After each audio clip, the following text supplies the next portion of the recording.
Here we are with Marshall Stern, the actor portraying Arman in Telepath RPG Servants of God. Welcome, Marshall. Welcome to you. So why don't you tell us a little bit about Arman? Arman's very interesting.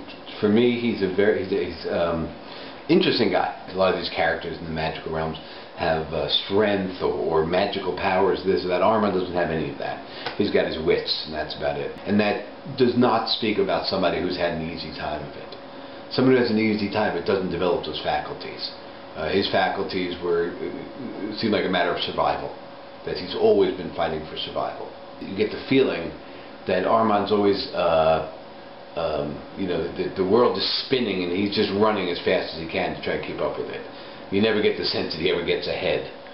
So when you were preparing to voice Arman, you were reading through the script. What did you do to help yourself prepare for it? Well, I got an image of Arman in my mind, and I tried to relate him to something that I knew from my own life, and it came back to me. I mean, he seems like a New Yorker to me, and I'm a native New Yorker, so he seemed like one of these guys who lives on the streets and lives by their wits.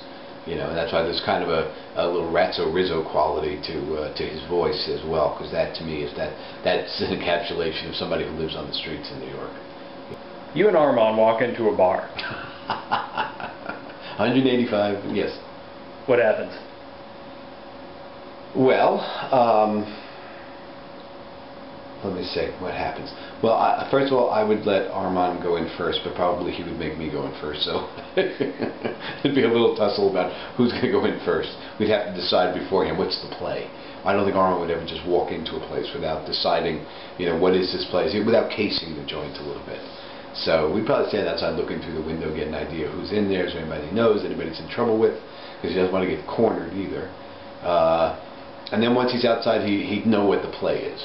Okay, all right, listen, you go in first, then I'm gonna come in after you. Don't worry about it. You go up, you ask for a beer, say, and I'll come in and order something after you, okay? And that's it. So we had the whole thing scripted out before we even got in there. Arman will probably piss somebody off accidentally, and there probably will be trouble. And I would just say, going in with Arman, I would make sure to sit at the table right close to the door so I can get out quick. This is a guy who's in a lot of trouble all the time. So yeah, everywhere he goes, he pretty much expects trouble to happen. And people who live like that generally do find it. So, what do you see as Arman's arc in the story? Good question. Well, to begin with, he's pretty much a one-dimensional thief kind of guy, untrustworthy character. He develops some dimension by the end.